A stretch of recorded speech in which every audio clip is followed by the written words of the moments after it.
आप और बुलेटिन में बात करेंगे प्रयागराज में चल रहे महाकुंभ की। यूं तो प्रयागराज महाकुंभ की अनोखी और अचंभित करने वाली कई तस्वीरें आपने देखी होंगी, लेकिन क्या आप जानते हैं कि कैसे बनते हैं संत और महंत और कैसे होती है उनकी दीक्षा? कहानियां हैरान करने वाली हैं और रहस्य से कम नहीं। न्यूज 18 इस रहस्य से आपको रूबरू कराएगा और बताएगा महिला संतों की दीक्षा की पूरी कहानी। यह रिपोर्ट देखिए।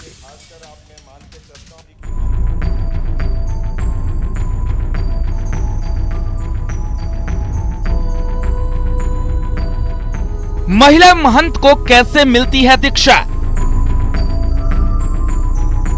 रात के वक्त कौन काटता है चोटी? पिंडदान और भस्म रमाने का क्या है सच? धुनी रमाते इन संतों को देखिए। अनोखी वेशभूषा और अलग अंदाज इनकी तपस्या और तप की कहानी को खुद बयां कर रहा है। कोई इसे तंत्र साधना से जोड़ता है तो कोई रहस्य बताता है, लेकिन साधना और सिद्धि की कहानी कुछ अलग ही है। अब जरा महाकुंभ में पहुंची महिला संतों को देखिए। कोई 5 साल की आयु में इस ओर आकर्षित होने की बात कर रहा है तो किसी का दावा है कि 12 साल की उम्र में उनका ध्यान इस दिशा में हुआ और साधारण जीवन से संन्यास की ओर कदम बढ़ा दिए। संगम किनारे धुनी रमाए महिला संत और महंत को देखकर आपके मन में भी सवाल उठ रहे होंगे कि महंत बनना और दीक्षा धारण करने की पूरी प्रक्रिया क्या है? क्या है रात 12 बजे का पूरा सच? कौन काटता है महिला संत की चोटी? 3.5 मीटर का वस्त्र महिला संत। महिला संतों की दीक्षा भी नागा साधुओं और वैराग्य जीवन वाले साधु संतों की तरह ही होती है। रात के वक्त चोटी काट दी जाती है और 3.5 मीटर का वस्त्र धारण करने के लिए दिया जाता है। गंगा में पिंडदान कराया जाता है और सन्यासी जीवन में प्रवेश कराया जाता है। सुनिए एक महिला महंत की जुबानी पूरी कहानी। हमारे यहाँ अखाड़े में बाबाओं की होती है, सेम वैसे ही होते हैं। बस इसमें प्रोसीजर ये रहते हैं कि जब नागा संत बनते हैं तो उनको क्या है कि कोपिन धारण कराते, भस्म रमाते हैं ना। और ये जो पिंड वगैरह है वो तो चले हम बता नहीं सकते क्योंकि वो संस्कार की बात है। तो गंगा जी में उनका पिंड वगैरह इत्यादि होते हैं। फिर आपका धर्म ध्वजा पे लाया जाता है। रात्रि को आचार्य जी रात्रि को 12 बजे आते हैं, फिर वहां पर चोटी काटा जाता है। तो माताओं का भी सेम यही प्रोसीजर, बस माताओं को क्या है कोपिन के साथ साथ 3.5 मीटर का वस्त्र दिया जाता है और उसको ब्रह्म गाथी बांध के माताओं को भी भस्म रमा के सेम वही अपना पिंड वगैरह सारा प्रोसीजर गंगा जी में होते हैं। और रात्रि को उनको शाम को धर्म ध्वजा पे लाया जाता है और उनका भी रात्रि को चोटी काटा जाता है। अघोरियों की वेशभूषा और हठ योग को देखकर आप सोच रहे होंगे कि इस परंपरा में तंत्र मंत्र का भी सहारा लिया जाता है, लेकिन महिला महंत इस बात से इनकार कर रही हैं। उनका कहना है कि तप और साधना की इस परंपरा में तंत्र साधना को कोई स्थान नहीं दिया जाता है। सात्विक पूजा होती है और गुरु परंपरा के मुताबिक ही दीक्षा दिलाई जाती है। दीक्षा धारण करने के बाद कोई धर्म का प्रचार करता है तो कोई भागवत सुनाता है और सांसारिक जीवन से खुद को अलग रखता है। हमारे सन्यास में तो तंत्र विधि वगैरह इस तरह का तो नहीं है, लेकिन हमारे यहाँ सात्विक पूजा ही होती है और यहाँ गुरु परंपरा है। तो गुरु जिस हिसाब से आपको ढालते हैं, कोई देखे तप करते हैं, कोई जप करते हैं, कोई योग करते हैं, कोई साधना करते हैं, कोई भागवत करते हैं, कोई धर्म का प्रचार प्रसार करते हैं। मैंने कहा ना, सब अलग अलग भागों में बटे हुए हैं संत। भक्ति और आस्था के पथ पर नियमों में बंधकर चलना आसान नहीं है, लेकिन कई महिला संत और महंत प्रयागराज महाकुंभ में नजर आ रही हैं। महिला संत दीक्षा धारण कर महंत बन सकती हैं, लेकिन शंकराचार्य बनने को लेकर विवाद भी रहा है। बहरहाल महिला संत साक्षी जी महाराज कहती हैं कि दिखावे के लिए कोई संत न बने, ये अंतर मन की यात्रा है। वाकई में कुंभ की दुनिया रहस्यों से भरी हुई है, चाहे वो नागा साधुओं का रहस्य हो, चाहे महिला सन्यासिनों का रहस्य हो। सन्यासिन बनना जीवन को ईश्वर के प्रति समर्पित करना है। कैमरा पर्सन सोनू मंडल के साथ उमेश श्रीवास्तव, न्यूज 18 महाकुंभ नगर प्रयागराज। और दीक्षा लेने के बाद संत जीवन आसान नहीं होता। महिला संतों का जीवन भी किसी रहस्य से कम नहीं। साध्वी के जीवन में तप है, परिवार से अलगाव है और दूसरों की सेवा ही धर्म है। ऐसी ही एक महिला संत की कहानी भी आपको दिखाते हैं इस रिपोर्ट में।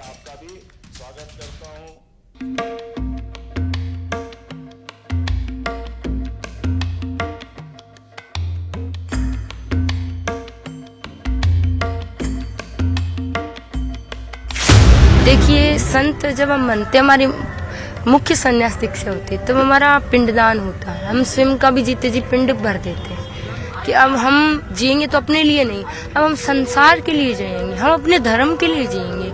अगर धर्म के लिए हमें अपने प्राण न्यौछावर करने पड़ गए तो हम उसके लिए भी पीछे नहीं हटेंगे। तो संत बनने के बाद किसी से दुनिया में रहते, लेकिन दुनिया से जुड़ के नहीं, कोई मिला तो ठीक, नहीं मिला तो ठीक है।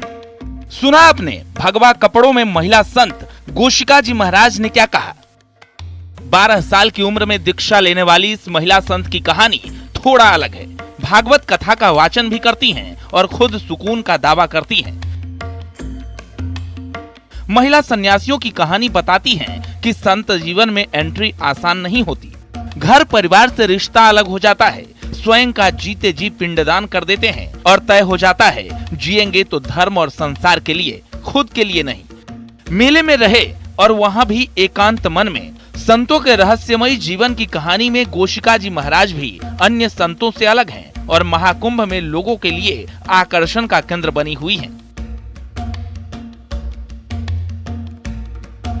वैराग्य तो बचपन से ही होता है और सबसे बड़ी भगवत कृपा और गुरु कृपा होती है। 12 वर्ष की उम्र में भगवा धारण किया, लेकिन हमारे अखाड़े की ऐसी परंपरा है, किसी को भी अतिशीघ्र संन्यास की दीक्षा नहीं देते हैं, क्योंकि पूरा वैराग्य की गुरु परख लेता है, उसके बाद दीक्षा होती है। कहीं ऐसा ना हो कि कोई शमशानी वैराग्य होता है। शमशानी वैराग्य का मतलब कई बार व्यक्ति दुखी हो जाता है ना, तो उसके मन में आता है कि सब कुछ छोड़ छाड़ के संत बन जाए, और जैसे परिस्थितियां सही होती है तो फिर उसके मन में पुनः विचार बदल जाते हैं। छोटी सी उम्र में दीक्षा लेने के लिए गोशिका के परिवार का माहौल भी था। बचपन से ही उन्हें धार्मिक कार्यों में दिलचस्पी रहती थी और इसलिए धीरे धीरे उनका लगाव बढ़ता गया। पढ़ाई जारी रखी और इतिहास में पोस्ट ग्रेजुएट होने के बाद संत बन गई। एक साधारण परिवार की सामान्य लड़की ने महिला संत बनकर समाज सेवा की सौगंध ली और अब संगम किनारे उनकी तस्वीरें सबके सामने हैं। संत व्यक्ति 3 प्रकार से व्यक्ति बनता है। एक तो है प्रभाव से। आजकल कई लोग प्रभाव से जल्दी किसी से प्रभावित होकर, हाँ संतों का जीवन तो बड़ा सरल है, देखने में सरल लगता है, लेकिन संत जीवन अगर वाकई में देखें तो बहुत त्याग संत के जीवन में होता है। पूरा जीवन संत का त्याग में होता है। संत संसार के बीच में रहकर भी संसार से अलग रहते, इसी का नाम संत है। आजकल देखिए भौतिक सुविधाओं का उपयोग भी संत करते हैं, तो कई लोग कहते हैं अरे पुराने संत तो पहाड़ों में रहते थे, अब तो संत संसार के बीच रहते। पहली बात तो अब पहले के जमाने में पहाड़ कंदराएं थी, अब इतने पहाड़ रहे नहीं है ना। दूसरी बात, पहले इतनी भौतिक सुविधाएं थी नहीं। हम संत सुविधाओं का इस्तेमाल करते हैं लेकिन उसमें आसक्त नहीं होते। जाहिर है महिला नागा सन्यासी भी महाकुंभ में आस्था की डुबकी लगाने के लिए पहुंच चुकी हैं। उनके जीवन और दीक्षा से जुड़े कई रहस्य हैं जो आम दिनों में सामने नहीं आते। 12 साल की उम्र में दीक्षा लेने वाली इस महिला संत की कहानी भी थोड़ा अलग है, जो बताती है कि कैसे अपना सामान्य जीवन त्याग कर सन्यास की राह अपनाई है। 12 वर्ष की आयु में दीक्षा ले ली। हमको लगता है कि इनकी आयु भी बहुत कम होगी, 18-19 वर्ष के आसपास की होंगी, लेकिन ये श्रीमद् भागवत कथा कहती हैं और गोशिका जी महाराज यही कहती हैं कि उन्हें बेहद खुशी है कि वो अपना पूरा जीवन ईश्वर के चरणों में समर्पित कर चुकी है। वाकई में महिला सन्यासियों की दुनिया भी रहस्यों से भरी हुई है। कैमरा पर्सन सोनू मंडल के साथ उमेश श्रीवास्तव, न्यूज 18, महाकुंभ नगर, प्रयागराज। और नागा साध्वियों के बाद अब बात अखाड़ों और नागा साधुओं के रहस्य लोक की।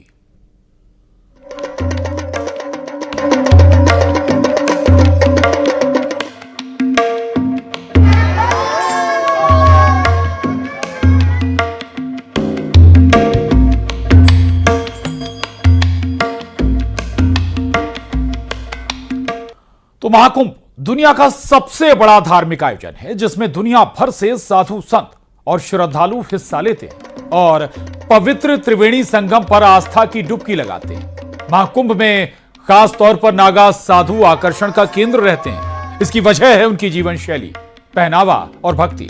आज हम आपको नागा साधुओं की रहस्यमयी दुनिया के बारे में बताएंगे। सबसे पहले आपको दिखाते हैं नागाओं का इतिहास। नागा साधु कैसे बनते हैं, कहां रहते हैं, महाकुंभ के बाद वो आखिर कहां चले जाते हैं।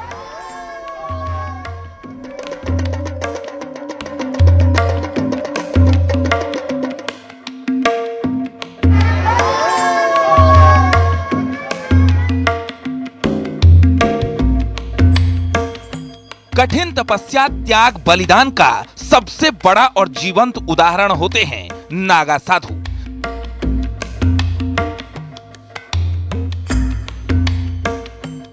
नागा साधुओं का जीवन अन्य साधुओं की तुलना में सबसे कठिन माना जाता है। उनका संबंध शैव परंपरा की स्थापना से जुड़ा हुआ है।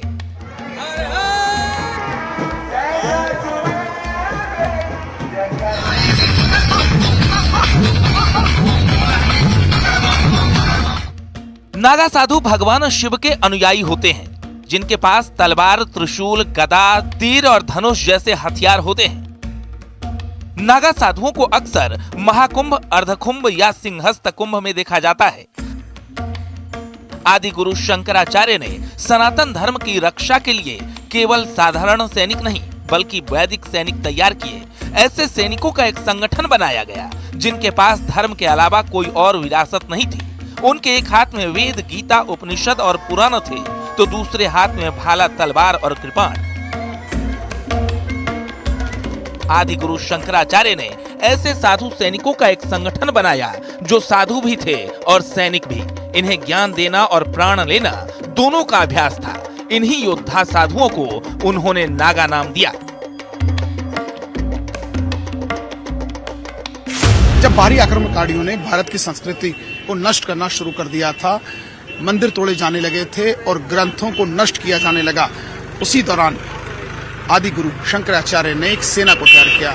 नागा साधुओं की ये सेना को तैयार किया गया ताकि भारत की संस्कृति को बचाया जा सके और इस संस्कृति को बचाने के साथ साथ उनसे मोर्चा लेने के भी लिए जो ये सेना तैयार की गई थी उसे नागा सेना का नाम दिया गया।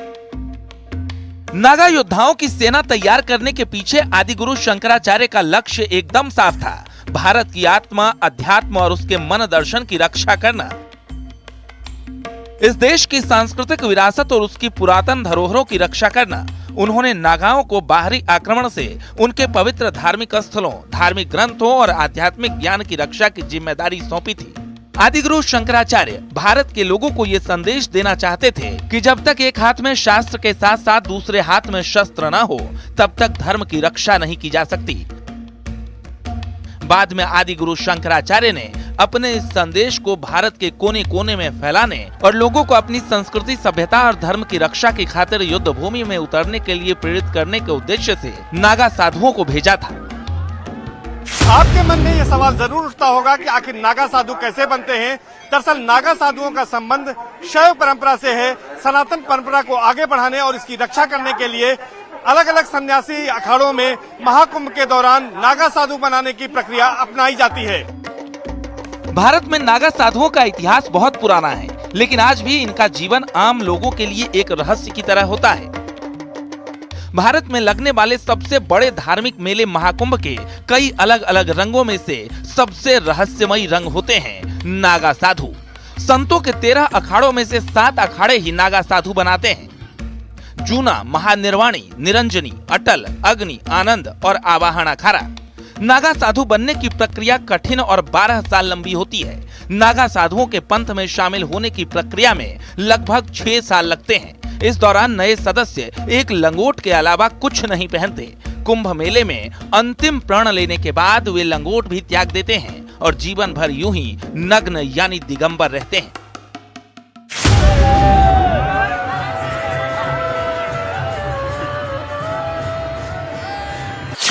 अखाड़े में शामिल होने के बाद सबसे पहले नागा बनने वाले को लंबे समय तक ब्रह्मचारी के रूप में जीवन बिताना होता है। इसके बाद उसे महापुरुष और फिर अवधूत का दर्जा दिया जाता है।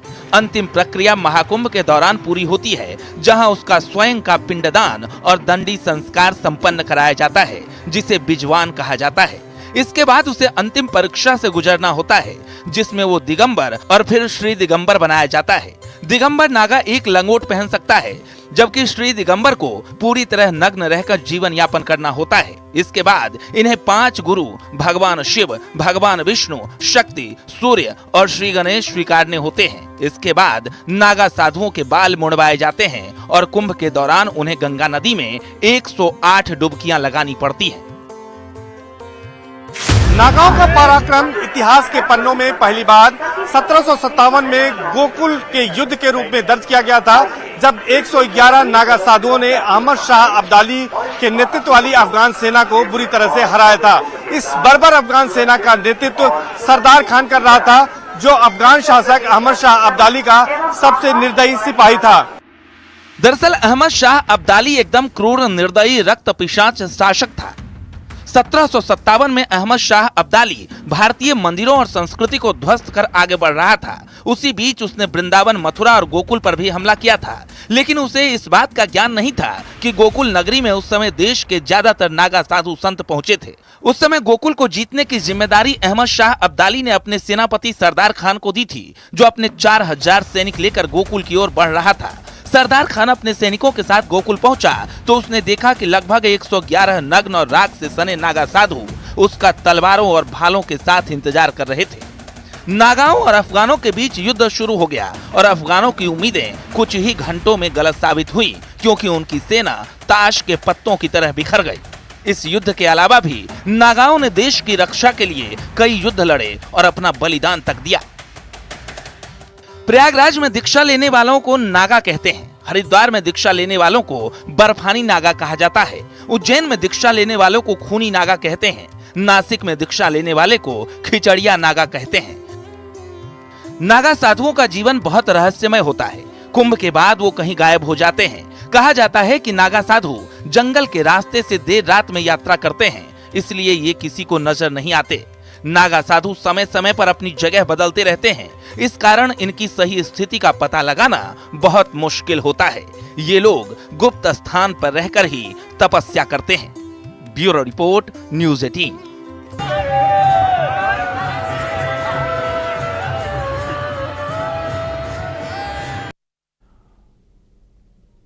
वैसे तो नागा साधुओं के पास आध्यात्मिक शक्ति और भक्ति के अलावा कुछ नहीं होता, क्योंकि नागा का अर्थ ही खाली होता है। लेकिन 17 श्रृंगार ऐसे होते हैं जो नागा साधुओं के पास जरूर होते हैं, जो हर नागा साधु महाकुंभ के अमृत स्नान से पहले करते हैं।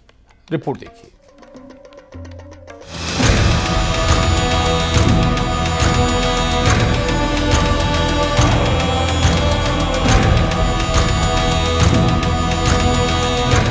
महाकुंभ में आने वाले नागा साधु लोगों के लिए सबसे ज्यादा आकर्षण का केंद्र होते हैं। नागा साधुओं की वेशभूषा और खान पान आम लोगों से बिल्कुल अलग होती है। कितनी भी कड़ाके की ठंड पड़ रही हो, लेकिन नागा साधु वस्त्र धारण नहीं करते। महाकुंभ पर पहला अमृत स्नान नागा साधु ही करते हैं। कहते हैं 12 सालों की कठिन तपस्या का फल उन्हें महाकुंभ में स्नान करने से मिलता है।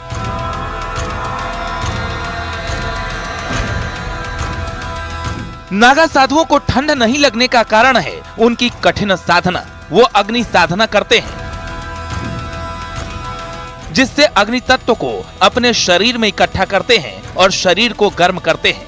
नाड़ी शोधन प्राणायाम, जिससे शरीर में वायु को संतुलित किया जाता है। मंत्र जाप और भस्म का लेप। माना जाता है कि इन साधनाओं से नागा अपने शरीर को तपाते हैं। वैसे तो नागा साधुओं के पास आध्यात्मिक शक्ति और भक्ति के अलावा कुछ नहीं होता, क्योंकि नागा का अर्थ ही खाली होता है। लेकिन 17 श्रृंगार ऐसे होते हैं जो नागा साधुओं के पास जरूर होते हैं, जो हर नागा साधु महाकुंभ के अमृत स्नान से पहले करते हैं। इन 17 श्रृंगारों में भभूत, लंगोट, चंदन, पैरों के कंगन, पंचकेश, रोली का लेप, अंगूठी, फूलों की माला, चिमटा, डमरू, कमंडल, जटा, तिलक, काजल, हाथों में चूड़ी, विभूति का लेप और रुद्राक्ष। अमूमन 16 श्रृंगार होते हैं, लेकिन अमृत स्नान से पहले नागा ये सभी 17 श्रृंगार करते हैं और फिर स्नान के लिए निकलता है नागा सन्यासियों का वो समूह जिसे देखने के लिए देश विदेश से श्रद्धालु महाकुंभ में पहुंचते हैं। 17 श्रृंगार और अपने अस्त्र शस्त्र के साथ नागा संगम में पहुंचते हैं और आस्था का अमृत स्नान करते हैं, जो महाकुंभ का सबसे आकर्षण और अद्भुत होता है। नागा साधुओं के पास जो अस्त्र, त्रिशूल, तलवार और भाला होते हैं, उनका धार्मिक और सांस्कृतिक महत्व है। त्रिशूल भगवान शिव का प्रिय अस्त्र है और इसे शक्ति, सृष्टि और विनाश का प्रतीक माना जाता है।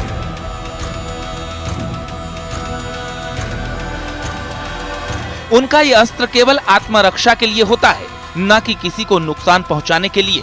पूरे कुंभ के दौरान ये नागा साधु यहाँ रहते हैं, फिर देश के अलग अलग हिस्से में बने अखाड़ों में लौट जाते हैं। इनमें से कुछ हिमालय की गुफाओं और कंदराओं और कुछ देश के अन्य पहाड़ी इलाकों में भी चले जाते हैं।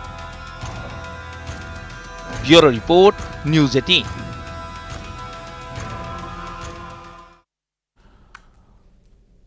और नागा साधुओं का इतिहास अखाड़ों से जुड़ा है। महाकुंभ में दिखाई पड़ने वाले नागा साधु कुंभ स्नान के बाद या तो हिमालय पर तपस्या के लिए जाते हैं या फिर अपने अखाड़ों में लौट जाते हैं।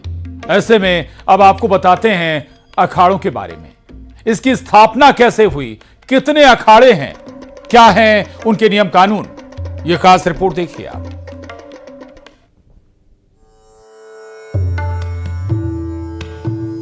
सभी नागा साधु किसी न किसी अखाड़े से जुड़े होते हैं और महाकुंभ के बाद उन्हीं अखाड़ों में लौट जाते हैं।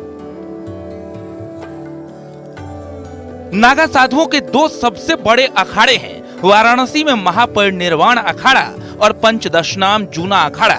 ज्यादातर नागा साधु यहीं से महाकुंभ में आते हैं। सनातन परंपरा में कुल 13 अखाड़े हैं, जिनकी स्थापना आदि गुरु शंकराचार्य ने की है, जिनमें 7 सन्यासी परंपरा यानी शैव परंपरा के अखाड़े हैं और इनमें एक सबसे पुराने अखाड़ों में शुमार है महानिर्वाणी अखाड़ा।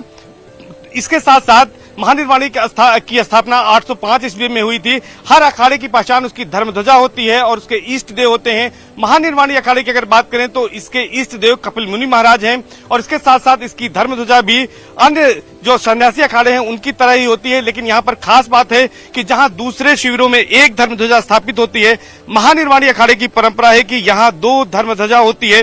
महानिर्वाणी अखाड़े के नागा सन्यासियों का इतिहास जो है वो काफी पुराना है। इनके शौर्य और पराक्रम का, इन्होंने सनातन की कैसे रक्षा की, इसको लेकर अगर बात करें तो 1664 में इन्होंने औरंगजेब की सेना से युद्ध लड़ा था, लड़ाई लड़ी थी और काशी विश्वनाथ मंदिर को बचाने का पूरा प्रयास किया था और उस समय 40,000 की जो सेना थी औरंगजेब की, उसको इन्होंने परास्त किया था। हालांकि एक बार फिर से औरंगजेब की सेना ने 1669 में हमला किया था। उस समय नागा पहुंच नहीं पाए ज्यादातर, इस वजह से वहां पर हार हुई और औरंगजेब ने उसे नष्ट कर दिया था। शैव संप्रदाय के 7 अखाड़े, जूना, आवाहन, अग्नि, निरंजनी, आनंद, निर्वाणी और अटल अखाड़ा। वैष्णव संप्रदाय के 3 अखाड़े, निर्मोही, दिगंबर और निर्वाणी अनि अखाड़ा। उदासीन संप्रदाय के 3 अखाड़े, बड़ा उदासीन, नया उदासीन और निर्मल अखाड़ा। हर अखाड़े का एक अध्यक्ष होता है जिसे साधुओं की योग्यता के आधार पर चुना जाता है। अखाड़ों के प्रमुख का कार्यकाल 3 से 6 साल का होता है और इन अखाड़ों का कुंभ में सबसे ज्यादा महत्व होता है। कुंभ मेले में अखाड़ों की शोभा यात्रा, जिसे अब छावनी प्रवेश यात्रा नाम दिया गया है, बेहद ही भव्य होता है, जो अखाड़ों की आस्था और शक्ति का प्रतीक है। राजसी सवारी, रथ, हाथी घोड़े की सजावट, घंटा बाजे, नागा अखाड़ों के करतब और यहाँ तक कि अस्त्र शस्त्र तक का प्रदर्शन होता है। लाखों श्रद्धालु इन शोभा यात्राओं में भाग लेकर संतों का आशीर्वाद प्राप्त करते हैं। महाकुंभ में अखाड़ों का योगदान न केवल धार्मिक आयोजन को दिव्यता प्रदान करता है, बल्कि लाखों श्रद्धालुओं के लिए ये आध्यात्मिक अनुभव का माध्यम बनता है। महाकुंभ में अखाड़े अपनी अपनी परंपराओं में शिष्यों को दीक्षित करते हैं और उन्हें उपाधि देते हैं। बिल्कुल बिल्कुल, क्योंकि सांकेतिक रूप से अगर हम अपने जितने भी हमारे विग्रह के रूप में देवता है, किसी भी देवता के अगर हम दर्शन करें तो कोई भी देवता शस्त्र विहीन नहीं है।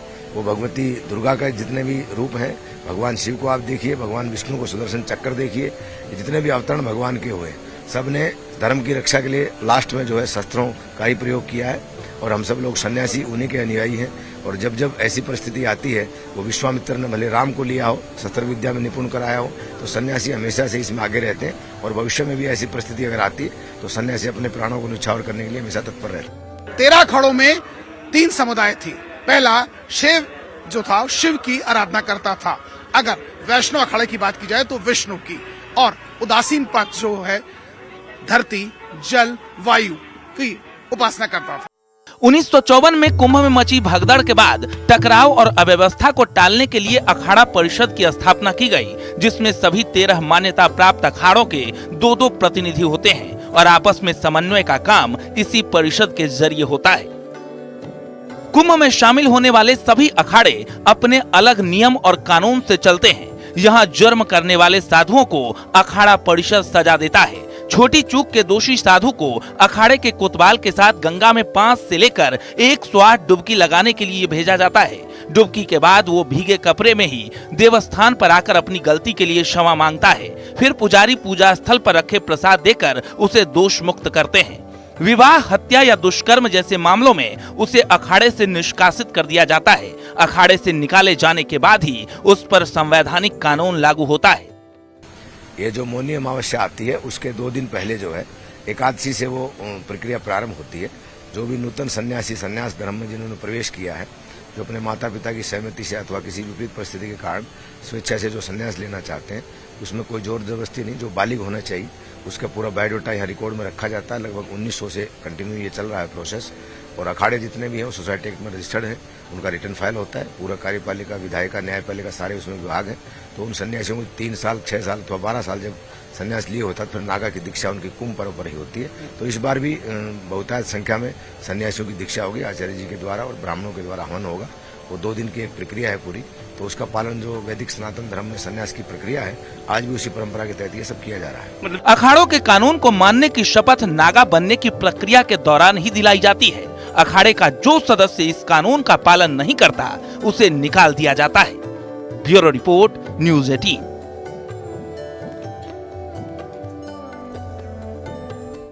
और हमारी इस खास पेशकश में बस इतना ही। खबरें जारी।